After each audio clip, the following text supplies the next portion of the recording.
Amir, oh. Amir! Amir! Vamos! Topic! Halika rito! Eto pa! Asan yung pandesal? Ba't di ka rin kayo? Halika rito! Come here. Asan yung pandesal? Okay na, kain na. Andi pansilan. Sophie! Miss mo daddy? Miss mo ako? Ba't di ko ba ako kinakausap? Ano ba yung biniinom mo? Good for the stomach. Stomach. Probiotics. Stomach. Ba't ba meron ka pang gatas dyan? Ano ba yan? Para ito kay sa mga bata doon. Mga batas, Bear Brand. Magandang araw po sa inyo lahat mga amigo. Hapon na po dito at galing po tayo sa ating trabaho. So, tayo ay nagtrabaho. Ayan, bumili tayo ng uniform. Uniform po para po sa mga hardworking construction worker. Ating mga mandirigma ng bakal at semento.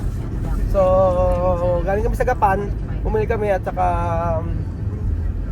kasi sa project natin sa may Antipolo, subdivision yun, dapat magpit doon. So, kailangan ng uniform talaga. Kaya bumili tayo ng long sleeve para po sa kanila.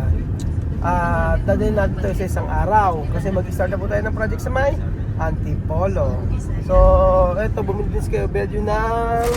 Bakit ito may binili mo? Ay, yan ang malaki? Wala. Maliliit lang. Bayo nga, Berto. Yan tayo malaki. Bumili si Belgio ng gatas at saka asukal. Nagkapabili si Vivian kung pwede daw. Tapos, tsaka daw pandesal. So, nag-message sa akin, ang totoo niyan, mga amigo. 2 days na ako hindi nagpupunta kila Tia Ma'am May. 2 days na ako hindi nagpupunta sa kanila dahil nga po, sa nangyari, na hindi na naman pinayagan sila noong nakarang araw.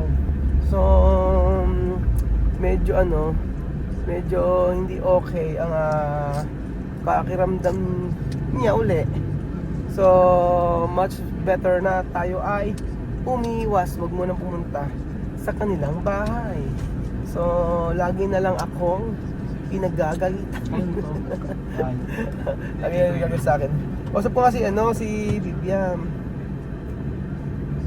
Nag-message sa akin si Vivian.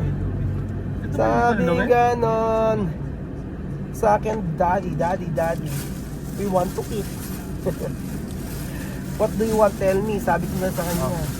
I like pandesal con leche, asukal, saka asukal daw. At hindi pa raw sila nagbe-breakfast. Teka, ba't di ba luto si nanay mo? Kaya magdadala ko. Nadala ko sa Gapan, sabi ko nga sa kanya. Nadala ko ng pandesal, milk, tsaka sugar. Nagluto raw pala, nagluto naman daw ng sinigang. So ayun, maraming salamat daw, sabi nga ni Vivian. At sabi ko next week, sabi ko i-prepare niya ang i-prepare niya kako ang kanyang prepare niya ang kanyang sarili dahil next week po ay sila ay ayusin at bibili na ako ng ticket, sabi ko sa akin gano'n. So ayun, sabi niya no, ayaw niya, sabi niya.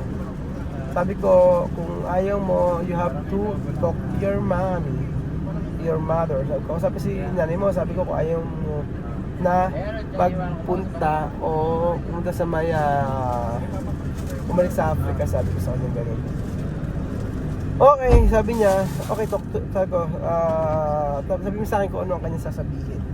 Yun lang, usapan namin. Si Vivian ang lagi ko nakakausap at ngayon si Nisma at si Amir nakakausap ko na rin sila. So medyo palapit pa yung kanilang pag-uwi. At this time yung kanilang ticket tinanong ko kasi pagka mahal ang ticket po nila ay nasa 89,000, sa kabila 82,000. Iba-iba ang presyo depende sa agency. So, grabe yun, halos sa 600,000 yung pamasahe. So anyway, yun naman desisyon ng nanay. Kasi kahit na mag-stay sila ng matagal dito, hindi naman sila mag-aaral. Kasi huwag ko na raw i-enroll yung mga bata. So useless, diba? Anong gagawin niya dito kung hindi sila mag-aaral? Eh yun nga ang purpose sila dito, para mag-aaral. Lahat naman ibinigay natin. For example, sabi ko sa kanila ay pwede naman akong tumulong sa kanila, nag-aaral sila o tigil sila sa social media, pwede sa akin yun, no problem, sabi ko sa kanila gano'n. Sabi nga ni kausap ko si Lenlen, chat ko si Lenlen, sabi ko gano'n. Sabi niya, sa totoo lang, sa mga bata ako nanghihinayang kasi nandito na sila, sayang ang pagkakataon. Sabi din nila yan ko. Nagawa mo naman ng lahat para sa kanila, sabi niya gano'n. Yun ang sabi. Yun ang sabi sa akin. Nanghinayang. Kasi kahit si Jamercy nanghinayang. So wala naman tayong magawa. Ang init ngayon, sobrang init mga amigo. Ba? Gano'n kainit? Nagpo-40 ba? Ano po? Ano dyan? Ano sa'yo? Wala, hindi alam ko ano. So yun po mga amigo, bilang ang pandesal at ilang 2 days ako nilagpunta sa kanila eh. So yung mga anak ko naman nakakusap ko, pero yung nanay hindi naman message sa akin yun. Never mag-message sa akin yun. Yun. Ay nako. So ano ba nangyayari sa buhay namin ngayon? Sobrang matindi pagsubok po ang aking pinagdadaanan ngayon.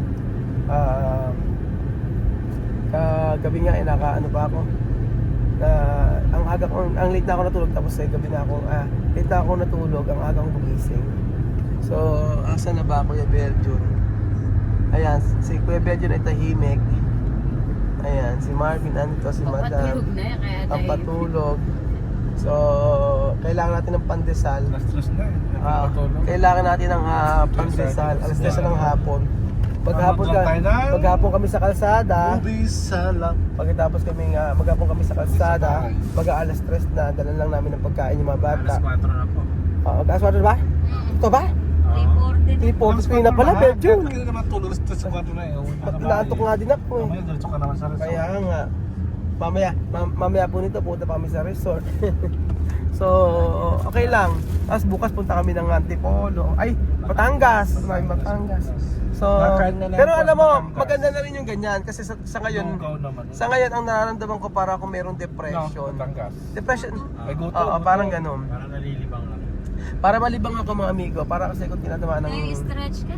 para ako may yung anxiety ganoon. Kasi hindi ko pa rin kayang tanggapin talaga na yung nakikita ko sa future ng mga bata bigla na lang mawawala dahil hinahadlangan ng nanay. Hindi ako makapag-adjust sa totoo lang. So iba yung pakiramdam ko ngayon. Meron akong nagigising ako minsan na madaling araw ganyan. So ang pinakamagandang gawin ko ay para malibang sa project, tutuon ko yung oras ko sa project. Sa mga project sasama ako kay Marvin kahit lagi niya akong pinapagod. Ganun. Pero mahal na mahal ko itong mga kaibigan ko na to. Si Berjun, si Marvin, saka si Madam. Talagang supportado sa akin yan. Kuda lang ako ng kuda, hindi ako makamove on. Kaya Berjun, bili ka ng siguro bili mo na 150. Mama na. Ilan? Mga 150. Okay. Oo, 200 na bigyan mo kay Marvin isa. Ganon. Pag ako maka-move on mga amigo. Pero sila yung nag-aano sa akin, yung lagi ko makausap. Tinutuon ko kasi pagka sa bahay kasi ko nakapag-iisip ako eh. Ewan ko, pero magiging okay din na lahat. Ayan po. Ayan po mga amigo, nakabili si Kuya Berjun ng ano. Oo, dalawa na lang, hindi na maubos. Napakarami pala ng sandaan, hindi ko alam. No? Oo, dalawa lang sa kanila. Oo, sobrang dami.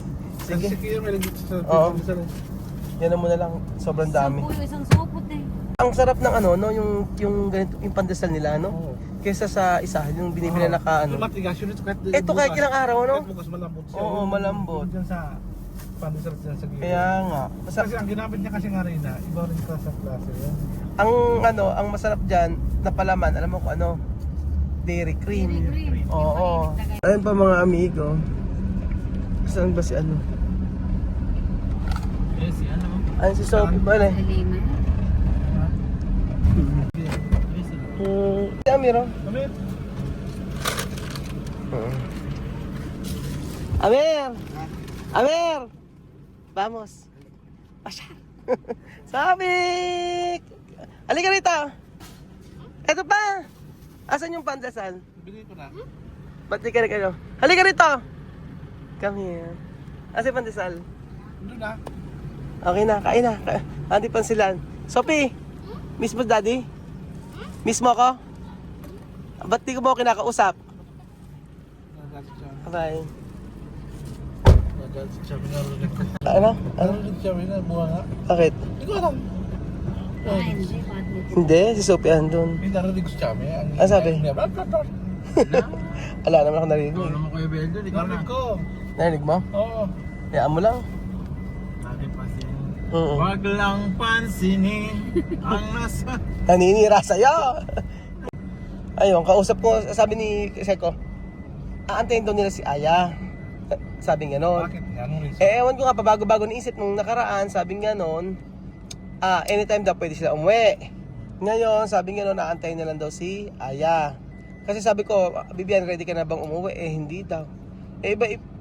Basta si Bibian, Amir, tsaka si Miss Maayon la umuwi. Pero pagdating pagka tiyama, may lahat uuwi. Kahirap, masyadong Maninibago na kasi yung mga bata. nabuhay na sila dito ng okay naman eh. Atin na po mga amigo at kami ay pauwi ng kapenga muna, tapos sa pagkayari punta kami sa resort kasi mayroon tayong kausap doon. At yun, mas okay na maging busy na lang po tayo sa ating mga gagawin araw-araw para naman po yung papasahod pala. Amen? Sige, mamaya hapon maaga na magkikita pa naman tayo. Ngayon, gagawin ko na lang dito para malibang-libang, edi sa project, diretso, laging pumunta, laging i-check, ganun po. Tapos video-video kung saan na pwedeng ikabilang mo naman video. Oo. Kung anong pwedeng i-video sa family, o ganyan lang, ilibangin sa pagbablog. Ganun po kasi sa ngayon, hindi niyo po ako masisisi kung bakit ganito ako na nalulungkot. Halos hindi naman nakakatulog gawa ng ang mga bata napamahal na sa atin. Kasi ilang taon ko silang inalagaan, ilang taon ko silang nakasama. Kaya hindi biro yung naging bonding namin. So hopefully makauwi man sila sa Equatorial Guinea.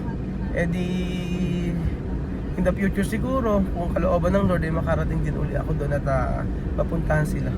Kasi hinayang na hinayang po ako sa pag-aaral ng mga bata dito na nasimulan. So ayun po mga amigo, right now ang kailangan natin ayusin yung dapat ayusin sa mga buhay natin. So thank you so much po mga amigo at magpapaalam muna ako. God bless po.